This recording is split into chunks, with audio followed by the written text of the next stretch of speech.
ভালোবাসায় ততক্ষণ মত দিও না যতক্ষণ জয়নবের সাথে দেখা না হয়।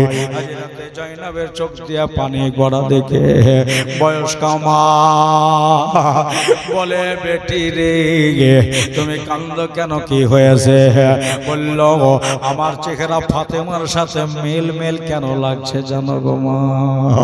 আমার চেহারা ফাতেমার সাথে মিলতা জুলতা কেন লাগছে? আমি হলাম ফাতেমার বেটি জাইনাব। আজকে দেখো আমাদের এই দেশে সাহারা দেওয়া কেউ নাই, ইমদাদের কেউ নাই, এই জন্য তুমি আমাদের ইমদাদ করলে।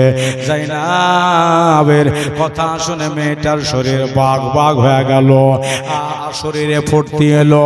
সম্মুখে দিয়ে পাখানে হাত রেখে মাথায় রেখেছে, আবার পায়ে হাত দেয়। এরাই হলো আপনার জান্নাতের নওজওয়ানদের সরদারের বোন, এরাই হলো দয়ার নবীর নওয়াসা। তাকিয়ে থাকে রুটি আর পানি তুলে দিল, কিন্তু সীমার বিন জৌসান বলে দিল আমরা সাদেশে ওই আপনার পানিগুলাকেও ফেলে দিল, খাবারও ফেলে দিল।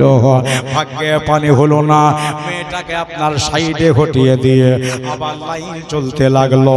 তাড়াতাড়ি চল, ইবনে জিয়াদের কাছে যাবো, নিজের আপনার পাহালওয়ানির কথা বলবো, আমরা পুরস্কার নেব। চলে যায় দাদা, চলে যায়।